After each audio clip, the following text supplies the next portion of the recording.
what a day, what a week. And I don't even know what's going on anymore. If you're seeing us, which you probably are on either YouTube, two Facebook Lives, which who knows if that's on, or on Twitch or whatever. I'm Will Robertson, of course, filmfestivallive.com. Haven't been on for about a week or two just because I've been out running around doing my thing, acting, to be or not to be, and whatever. And also a rodeo, doing my rodeos. Got to do the rodeos. Anyway, and now back in the office and the studio, and fly, what the hell?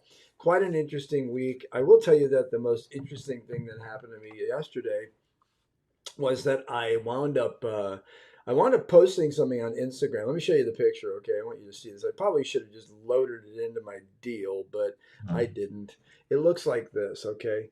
You see that picture? It's a little blurry. It's my Bond look because of all my weapon skills and shit like that. Well, you see that in my hand? That's a Glock, or actually a 1911.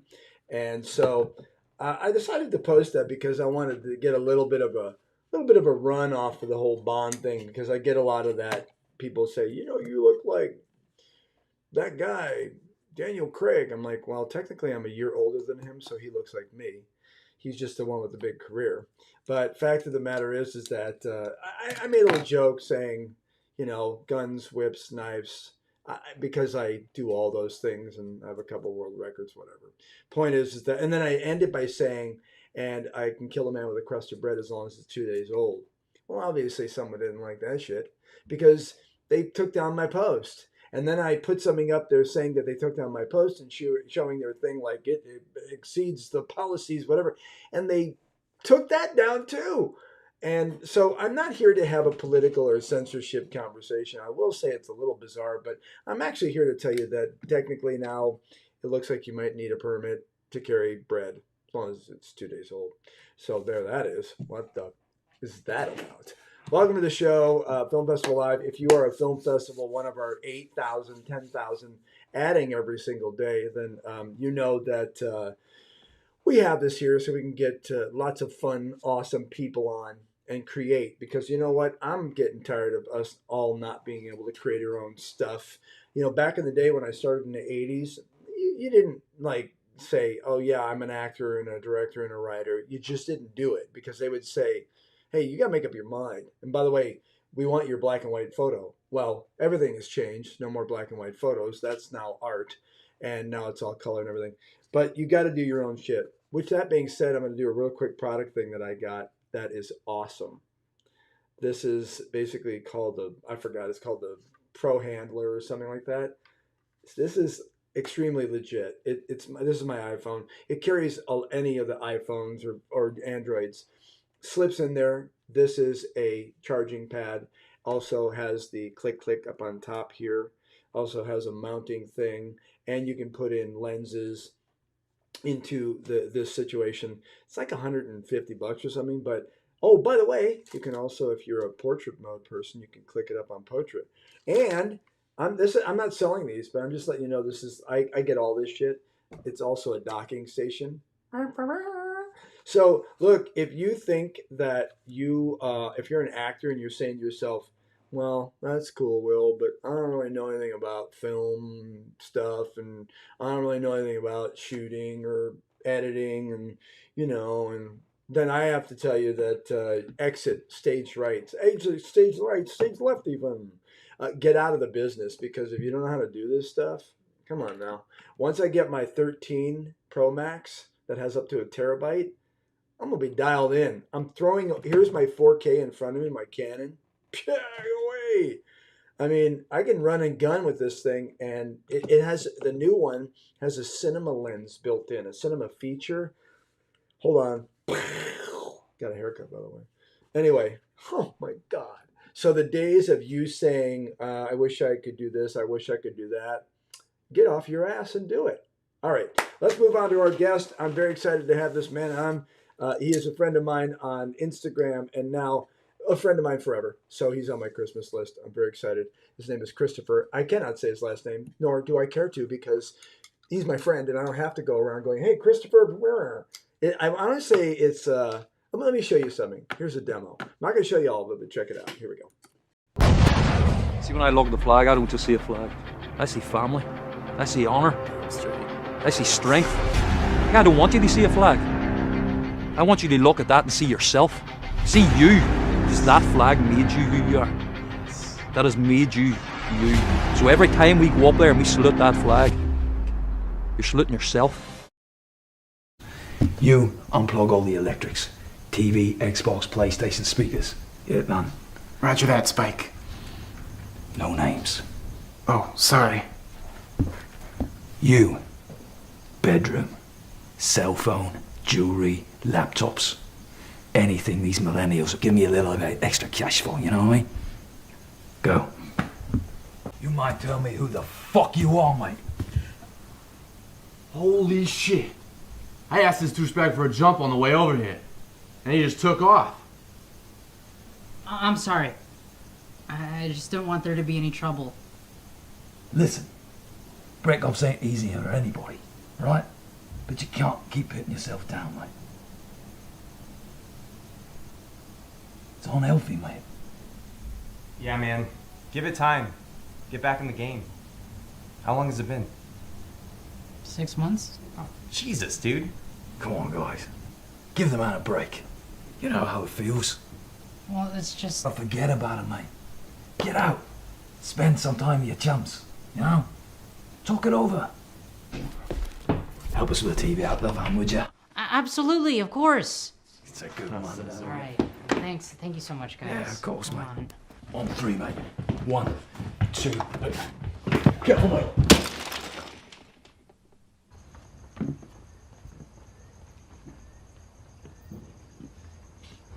Feeling better? Like a new man. Thanks. That's it, mate. Keep your head up. Sorry about all this. Not a problem. Enjoy. There's a Roku installed in the back of the television. And, don't forget the remote. Right on, mate. Top bloke you are. Thanks. You too. Take it easy, all right, mate? Take care, All Spike. right. Oh, where are you? I forgot to assign you. Hold on a second, brother. I'm so sorry about that. Guest number 1. Christopher, how are you, my friend? I gotta tilt your camera now. You're making me feel small. You tilt your camera down. Man. Just larger than life, That's you know. all right. We didn't do a test. Can you do it down further? I'm like seeing part of your body. Just sit back a little bit. No, you're going the wrong way. Go the other way. There you go. There. Down. There you go. Now move over. We're Now gonna get move over. this. How to get So me to move? Christopher, how do you say your last name? Toretto. Toretto. Yeah. I don't think I can do it with the accent, but Toretto. Yeah, boy, oh boy, that is. By the way, I looked at the first part of that your demo there, and you look like Bill Paxton. Paxton. Well, this is good. Just good. Hey, rest in peace. He's dead. But the point is, you look like him. So, where are you exactly? At the moment, I'm in London. I'm just London. outside. Yeah. That's right. Yeah. Cold. It's cold here. Yeah. Oh, is it? Yeah, it's really hot here. Oh yeah. Rub it in. Yeah. Yeah. Keep But- it back. Hitting Yeah. the winter now. There you go. So I have to tell you, I'm definitely jealous because you're bald and you have an accent. You know, I always tell people on the show, I go, listen, actors, I think the most important thing I can tell you, my biggest tip for the day is that if you want to be a successful A-lister actor, you're going to need an accent, whether it's Irish or English. Every stream. I wish everybody felt the way you feel. We'll move to you're coming here because we're going to be working on projects. But I'm here to tell you that once you get here, they don't want us. So I've spent many years in British doing British farce.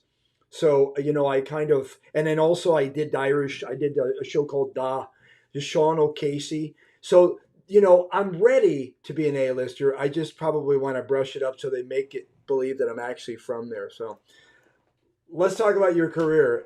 You are, of course, an actor, and we showed that, but you're also pretty successful a writer too as well.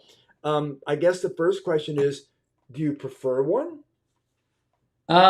Honestly, it's hard. It's like the pull of two worlds Mm, because whenever I read someone's script, I'm getting the chance to bring that character to life, yeah, and I get to live 100 lifetimes in one life, which is no other careers like that. no, But I truly believe that being in front of the camera helped me with my writing because I know as an actor what I like from a script. sure, And I write differently. Do you know what I mean? I write differently. Everything that I write's just very real. Do you know what I mean? I use a lot of my life experience. sure. I put it into the script and yeah, it's one of those things. It's just I never knew I could do it. It took off. It just took off without even any realization, no any real oomph behind it. When I started the acting, I'm glad you said you like the accent. A lot of people told me in the UK, you'll not really get nowhere with your accent. You probably need to do a British accent. And I ended up doing 29 films in 20 months, Yeah, all lead roles. And then that kind of proved that. And then I got to America, and the minute I spoke, people loved the accent. yeah. Um, so it's I that think whole you're. thing where, I think that in your own environment they say they won't, but Mhm. again, I get a lot of stuff where people will be like, "Hey, do that cowboy accent you do," and I'm like, "Okay." It's because I think that things are obviously trend.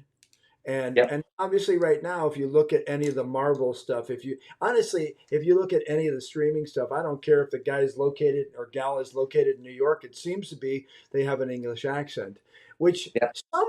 somewhat makes us American actors a little upset. Well, me, and only from the standpoint of, are you telling me that the only people that are good actors are people that are from the UK trained in the Queen's acting? That But that's wrong. That's it's just wrong. kind of I guess it's because it's sexy. I guess I don't Well, I was told in the UK you have no serious training. You didn't attend RADA or the London School of Speech and Drama. So basically, I didn't attend one of the top schools. Oh, you'll be lucky to get anywhere. know. And Wow. there is this fake thing around you have to be a really well educated British actor to get somewhere. And Yeah. I just don't agree with it. I'm here to break all the ties. I'm here to Yeah. break everything. I, I'm I, like, I agree with you. Hey, let's talk a little bit more about the writing. In regards to the writing that I think most people start off and say, I'm not sure I could write. And my own case in point is that when I was, you know, 10, 15, 20 years ago, I started on this path to do this modern day Will Rogers thing. And I was doing, I basically started doing my own writing because I didn't want to write, I didn't want to just speak the way Will Rogers did, which is great. And it's funny because the family approached me and said, "Why aren't you doing Will Rogers? Why aren't you doing his actual, words?" I'm like, "Because no one knows who he is." That was like 75 years ago. So I want to take that and put it into our modern day thing. I was pretty successful. I wrote a book. And there's the thing I want to say is that in the beginning, I started saying, I probably should, because he wrote all the time. He did articles and was syndicated. I probably should write. And I'm like, but I can barely put together a sentence without people going, dude, you spelt what the hell? And lo and behold, when you start writing and you start, getting into a rhythm and maybe you're watching other people's writing, and I don't really watch other people's anything to get who they are. I write it in that's why I don't watch a lot of stuff. I go, no, I don't want to watch that. I'm gonna do my own thing. But can you validate whether or not that's possibly a truism in the sense that when you started writing, did you think, oh, I got this, I can write? Well, how did it start for you? well, COVID was an awkward thing for everybody. Very, very difficult year for everybody, but actually ended up being one of my best years. Huh? Uh, my daughter got very ill, and when she was ill, I had to step away from acting. Sure. And I'm not the kind of person that can sit around doing nothing. So I had an idea. Yeah. I wanted to do a script. Um, and I don't know if it is like I've been asked this a lot by producers and directors and actors. How Yeah. do you write quick? What brings it? And honestly, I can't come with a really good answer to anybody. I wrote an action film in 3 days. It was 90 pages. Wow. Um, Threw it out in 3 days, passed it to the side, and then 2 days later, I wrote another film, which is like an action thriller based around like a bike gang and dirty police and stuff like this. And I wrote that in 4 days, and then I let somebody read it, and they were like, "Whoa, hold on a minute, this is good." And I was like, "Okay, okay, maybe this guy's just blowing smoke." Yeah. So I ended up off the Sean Pinchinino, Oh yeah. uh, and Sean read it, and Sean went, "Oh, okay, yeah, this is good. This is good. Okay, yeah, I would like to get involved in this." Wow. And, and when he started questioning, we started talking more, and he was finding out I was able to do a script in like 5 or 6 days. Yeah, you're like, Well, yeah, that's not. didn't a challenge. He went to another producer, and a producer came to me. I believe you can do a script in 7 days. I want a script written. Here's the concept. They didn't give me a concept. They gave me a log line. Yeah, yeah. And then 4 days later, I had the whole script wrote, and they passed that on to another actor and another producer, and they loved it. Yeah. So I didn't know I could write. Yeah. I just wrote, and the stories felt real. The people felt real. I knew where they should be, what they'd be saying, and how I would react in that situation. So it kind of made them real for me, where it was like almost me trying to tell a story of that I knew personally, like, oh, this is something I knew, I witnessed, but it's not all just off the top of my head, and it just flows. Yeah, And I get that concept because, a lot of times, like, I started doing this, like, this web series thing because I wanted to do something with this young lady in Colorado. And she's like, well, you want to put together a script? I go, yeah. So, like, I'm driving to LA doing an audition, and I'm like, and I'm kind of doing, within 10 minutes, I had a 5 minute deal. And it's funny. And then I kind of do, oh, I could do this, and I get this idea. So I get what you're saying because a lot of times, I think we underestimate ourselves, but there are people that can do things that you kind of go, I just don't know how you can do that. That's amazing. You can do, like my wife. I always say she's so organized and she's able to do these things.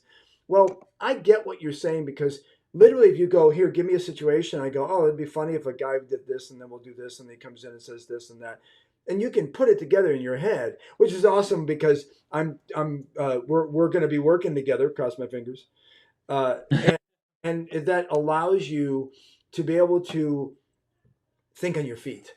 And yeah, you're right. I think it comes from acting a lot of times. yeah, yeah. A lot of it's life experience.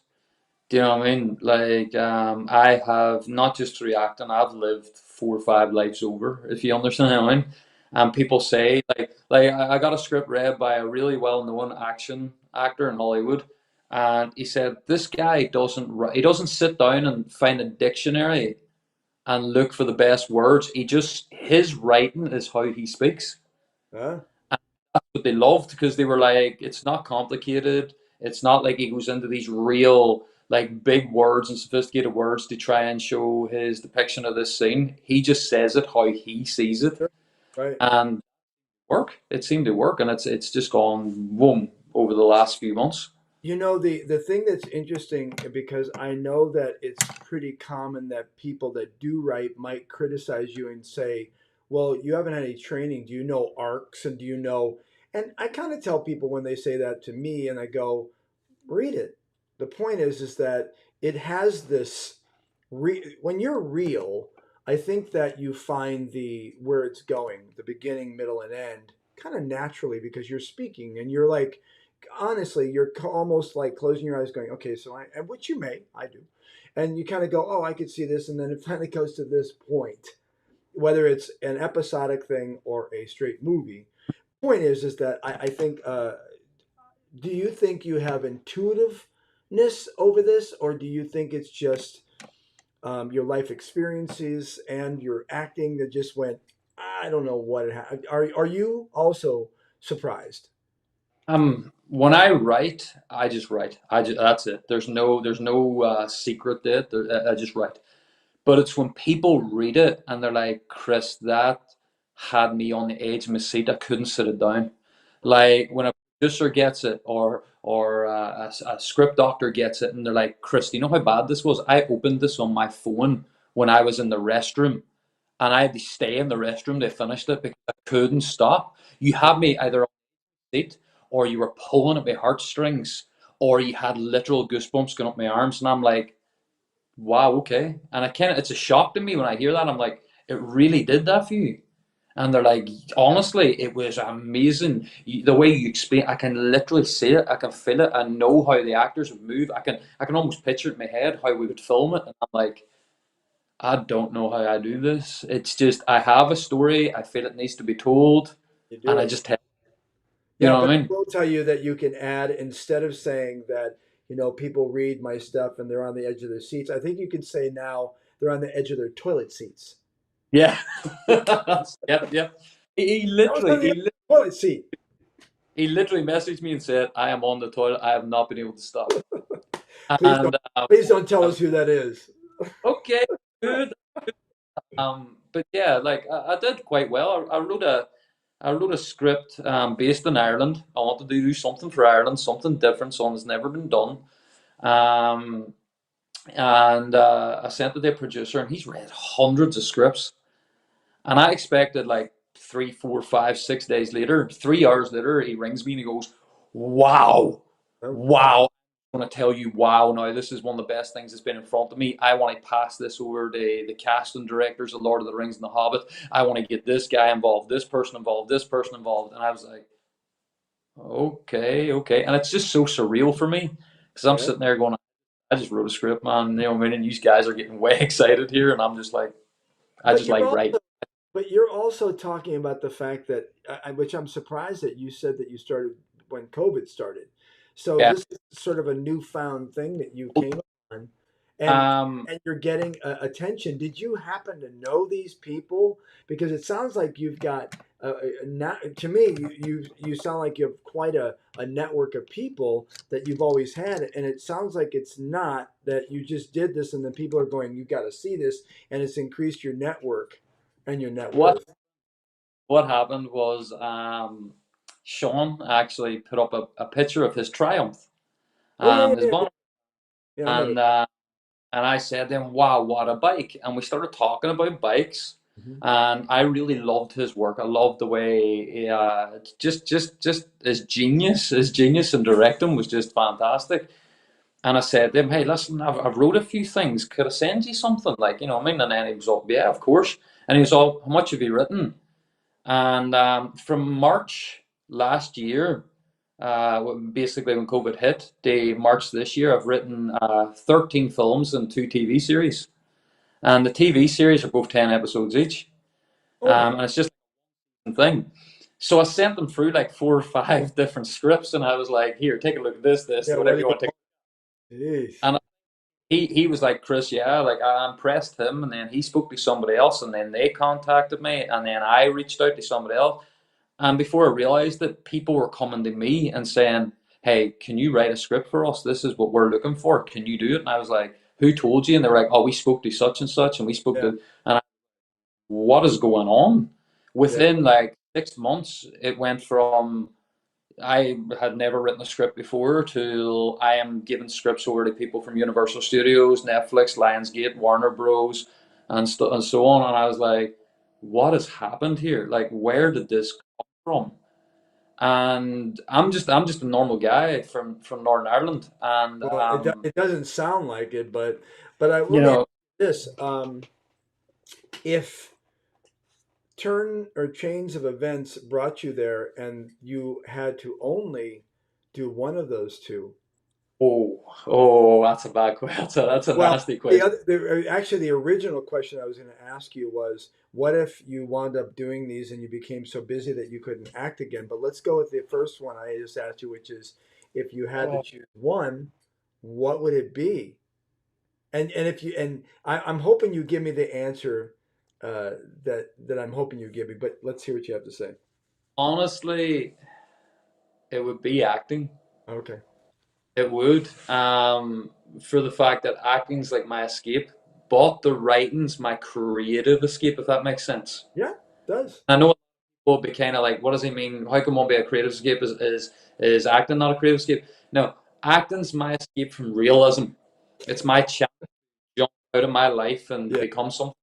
Yeah. And I love the whole, like bridging the gap and like breaking down a character and finding your character arcs and all that kind of stuff. I love all that kind of stuff. Yeah. But it's really difficult because see, when I get to like page 50 and I know I'm writing 93 pages, from 50 onwards, I'm like, I can't stop. I will literally 7 a.m. to 7 a.m. to finish it. And I need someone with credibility to read it. They know this good. And when they say it, it's like this real satisfaction of, wow, I did something. But yeah, choosing one or the other would be so difficult. And that's why, as you just said at the start of the show, people should be now are allowed to be actors, producers, directors, writers. They don't need to be just one thing. And I'm kind of glad for that. But I do love writing. I love writing. And because I write so quick and can get them out so quick, I've had producers coming to me saying, can you give me 10 scripts a year? And I'm like, yeah, I can do 10 scripts a year. And they're all, well, you'll be able to act in X, Y, and Z of those. And I'm like, so I get to do both. Okay, this is cool. I'll do that. Yeah. So, well, that was the answer. That was the answer that I was hoping you were going to say. And I'm going to give you your new answer. When someone says, if you had a choice between one or the other, I would simply say, I'll find time to do both. Move on. Yeah. Yes, that's it. I write so quick that when I'm on set, there's times whenever we're getting ready for something to set up, I'm putting notes in them before. Yeah, me too. Yeah, me too. Same thing. You basically, you find time. And the thing is that I can tell by talking to you, I have in the last several weeks, is that you're like me. It's like, you know what, this is what you do. And I tell people all the time, they go, because I have the conversation sometimes about being FICOR, which I don't know if you know what that means, but that's financial core, which means I do union and non-union. They don't like it, but hey, we're about to strike, so anyway, touche. But the point I'm saying is that my point to everybody that says that is I say, look, this is not my hobby, okay? So if I don't do something, I'm in my studio, do something that moves me towards that goal, then I don't have to tell you, I've been doing this for 40 years. So point is that, any day now, but you can't, in this industry, I don't think you can have a lot of times an either or, because you limit your, and if you limit yourself, I promise you, Hollywood and beyond will do it as well. That's it. It's that thing where it's not how long, it's the one thing. And that's one thing I've noticed about acting. One person can change your whole life. Totally. Your whole career. Yeah. And all one person to believe in you. Do you know what I mean? One person to take the time. Now what I find really, really hard is whenever you're coach a production company or a producer or director and they're like, accept unsolicited scripts. Well, how am I supposed to get my script to you if you're not going to accept unsolicited? And this could be the best thing you've ever read. Yeah. Or we want you to get actors attached to the script, then the producer will read it. But the actors won't come on board until they know who the producer and the director is. So it's like this horrible merry-go-round that you can never get off. Yeah. So you have to have luck and determination and willpower. Just to basically say, no, you want to know something? I know how good I am, and I will not take no for an answer. You will read this, because I guarantee you, time is a man's greatest gift. Once you give your time to somebody, you can never get that back again, ever. And if I'm telling you now that if you take the time to read my script, you will not regret it. Right. Not one has. No. Do you know? Well, and it's key thing where I'm like trying to just break those barriers. Yeah, I think that you said something that's really important, which I want to say the word confidence. But let's take a small break. You have more time with me? Yeah. Okay. Yep. All right. We'll take a small break. When we come back, we're going to continue to talk to Christopher, director, writer, director, all around nice guy. We'll be right back after this small little break. Hang tight.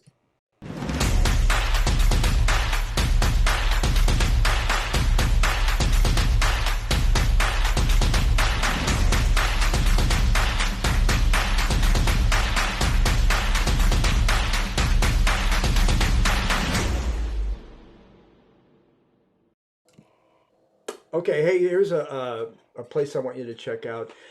It is called 4movierentals.com. It is a gentleman that I know, David Hill, in Los Angeles, California, that has a really great business that provides all kinds of movie rental prop stuff. Mainly, I'll say he provides cars and cop cars and ambulances, and he also provides uniforms, props, and as well. I do a lot of my cop stuff. I have a full LAPD uniform and a SWAT uniform that I use, tactical gear, and I know what I'm doing. And the fact of the matter is that he rents all this stuff around the country. So if you're interested in anything that you need, in any of the films you have, because we are filmmakers, just go ahead and reach out to 4movierentals.com. Let them know that Will sent you, and there we go. All right. Hey, back to the show here on a second. We're back. All right. Hey, Christopher. So thanks for coming back to the show. Kind of the last question I want to ask you is that, and I know the answer to this because, again, I've spoken to you enough, but I want you to give us the best, I call it the best four-letter word in the English language, which is free advice. A little free advice. I kind of just want you to tell me a little bit about what's your philosophy. It could be in the business. It could be like, don't stop. Or it could be how to make a donut. Or it could be, I don't know, how to survive a knife fight. I don't really care. But if I was to ask you anything and giving to our audience of filmmakers, actors, producers, directors, what would that be? Put you on the spot. One thing that always stuck with me, one person always said to me, and I think this is very important: there is enough sunshine in the world for all of us. So we all know the industry can be like a very tough dog eat dog. We're all put the competition against each other. That is what we do. Auditions, you're competing against each other constantly. Just remember, guys, that whatever you put out there comes back tenfold. Right, Um, so don't step on someone else to get right. where you need to be. Climb that mountain, put your hand back down, and lift the rest with you. See, when I look at the flag, I don't just Sorry see a about flag. that. There we go. And then goes your demo comes in. Sorry about that.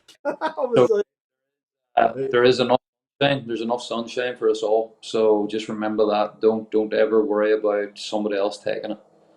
I think that's one of the most important things people need to remember. They always think that if you help somebody, they'll go on and you'll be left behind. yeah, If they're the right people, they'll take you with them. So there's enough sunshine for everybody. awesome. That is a great, I guess what better analogy to use for people in front of a camera, which is, there's enough light to be in. Mhm. Sure. I totally agree with what you're saying. And also, I think one of the things that's underlining there that I don't think is so obvious, by the way, we lost our lower thirds. I'm sorry about that. But hold on a second. I'm going to dig for it. Give me a second. Don't leave me. I want people to know who you are. So we're going to go with that. Boom. There it is. Anyway, I think the a part of that I really like is that, there are instances, like I heard someone tell me about their story about working with William Shatner and saying that, they were told by the handlers when they got on set that they couldn't look at him, that they had to be at least 100 feet away from him at all points, that he had to, I don't know if it's necessarily true, but let me tell you something. You said something very important, which is there's enough sunshine for everybody. If you're the other actor that is angry, or you haven't gotten anything, or you're pissed off, or you're like, I'm a star, I'm an A-lister, that gets around. I mean, all you got to do is one thing funky in this industry, and then people will definitely carry that with you everywhere you go. And I just got to tell you, when I was younger doing theater, I had kind of a reputation. People would be like, he doesn't know his lines. He's very good, and very funny, but unfortunately, directors find him hard to work with. Do you know what kills an acting career more than anything? Not being able to be worked with. So Mhm. the sunshine comment you're making is much more deep than just, hey, there's something for you there too. It's about how you deal with things on an everyday level. And dude, we get pushed around a lot in this industry. Yeah, that's it. You have to be willing to take it all and just keep smiling. Do you know what I Absolutely. mean? Be the nice guy, because as you say, one wrong thing and people won't work for you. I know too many people get blacklisted just from saying something to a director. Just and nothing bad, nothing meaningful, but maybe they spoke to the wrong actor, maybe they did something to, Yeah. you know. It's about just be yourself. Do you know what I mean? Be yourself. Don't be a pushover. Do you know No, what I mean? no. You have to have your, you have to have your stuff, and you have Yeah. to have your figured out. And that again brings me to one of the things that I see from you, and I know from you, and I know of myself, is that people always say, "So what, you guys? What do you consider to be one of the most successful traits of an actor?" And I'll say confidence. Yeah. Pretty simple. Because if you're not confident, whether it's auditions or on screen, they're going to notice that. And Yep. when you're spending millions of dollars, ain't nobody wants to spend millions of dollars on someone that walks around going, "You think that's good? Should I? What should I do it again?" No, just do your job to begin with. So I'd say, Know how good you are. So when you work with somebody, they'll want to work with you again. Just know how you are and be that good. If you think you're good, you better be good. Do you know yeah, what I mean? I think they're good, and yeah, they don't reach the. And I have a lot of people here the total opposite. They are so good, they don't know how good they are. yeah, yeah. Confidence is a massive thing in this game. Massive. You No know, matter what you're writing, directing, acting, no matter what, once you step into this industry, you better step in with 2 feet ready to run the minute you hit the floor, because this industry is just going to keep moving on with or without you. And if you want to catch up, you got to be right there willing to run with it. and you are a fine testament to that, my friend, because again, didn't know you started really writing in until like COVID happened. So I kind of just grabbed a live stream company and started creating that. So wish I probably would have written, but in this case, we'll leave that up to you along with the acting. And big news coming up in the future, I know, with you, and perhaps Yeah. even me. But I really appreciate you coming on the show. Do you have a website? I didn't even ask you if you have a website. I no longer do. One COVID hit, boom. So we are starting a new one. Because Okay. at the moment I'm filming. I'm doing several films here in the UK. I'm actually shooting my first feature that I wrote. Wow. Uh, just of my own. I didn't pass it to anyone else. I wrote it. I took this on, and it's all to do with veterans who suffer with PTSD. So I'm trying to give back to the veterans and trying to create a story of realism. I've got a lot of support here, and we're actually about to shoot now on the second week of November. Wow. Um, so it's quite exciting. So I haven't had a chance to. In the I'm trying. UK? Yeah, Okay, there you go. Damn yeah, it, we're shooting. if you're in LA shooting it. Yeah, we're shooting in the UK, and then I'm hoping to come back to LA in the new year. Me too. Um, I've got a few projects lined up, and I think we're actually putting together to shoot in Las Vegas or New Mexico. So There you there's a few already in the mix. I've already spoke to some well-known actors, got them signed on, got the director on board, producers on board, and we're just now waiting for that green light, which is quite exciting. Quite exciting. As I go. say, I'm just a small guy from Northern Ireland. Do you know what I mean? Just trying to make a difference. I hear you. And just trying to make it. So I get it. Christopher Toretto? Toretto, yep, that's it. Just think, everybody thinks Vin Diesel, Fast and the Furious, whenever they hear my name. Toretto. Toretto, yeah, Oh, just spelled is different. that his last name or something in the film? Toretto. Yeah, this is just spelled different. Oh, okay. Christopher Toretto, writer and of course, actor and writer. Thanks for coming on the show, and we really appreciate it. And I will talk to you. Hang right there, and I'm going to close up the show, and we'll talk to you in a second. All Yeah. right, everybody, that is the show for today. I hope you enjoyed it. Again, I can't emphasize the fact that what Christopher said, which is I agree wholeheartedly, that you just need to, there's sunshine for everybody. There is a way of doing this, and a way that you can be involved, but you really truly have to really involve yourself into what you do. You can't just half-ass this. I listen to a lot of people tell me in my career of 40 years, telling me, yeah, you know what, I'm going to LA, I'll give it 10 years, and then I'm out if not. I'm like, they go, how much time are you going to give yourself, Will? I went, well, I'm hoping that we're reincarnated, because I'm going to come back after that if I haven't done it. I don't want to be the where's the beef woman at 93 years old being successful, but the bottom line is just that you got to keep doing it. You got to be in it to win it, and if you're not in it to win it, look, I'm not trying to be rude, but go do something else. Do something else that you think is fun, because without a doubt, and I know that my guest Christopher would agree to this, is that I don't think there's anything harder than this, because you're basically asking people to trust you and to find you. And your job is to be found. And the only way you can do that is by doing your own thing. Again, Christopher has the right idea in the sense that you're writing scripts that are you. You know, I say this all the time. You go in and you get a script and you're like, yeah, I'm here to audition. And that's their script. That's you trying to fit into their mold. If you really want to fit into someone's mold, create your own and then get in there and do your own thing. I know it's hard, but learn now. I said this 20 years ago when the first iPhones came out and I was working as a Fox Kids Club host in California. Then I'm like, oh, I'm just going to learn all this and I'm going to learn how to do all this stuff. Has it served me? Damn right it has. Because I now don't have to call up 5 people and go, I need you to write, I need you to edit, I need you to shoot, I need you to do everything for me, and I'm going to show up and do it. And they're going to be like, cool, how much money you got? Look, I came from the south side of Chicago. I haven't got jack shit. But I can tell you right now, what I do have, what you should get and always be working on, and again, my guest would validate this, is that you should work on your skills. Because skills will get you in the door and keep you working. Hope you have a good time. Keep doing what you're doing. I'll see you soon. I'm Will Robertson. This is, of course, not Acting Up Radio. That's my old show, filmfestivallive.com. See you soon.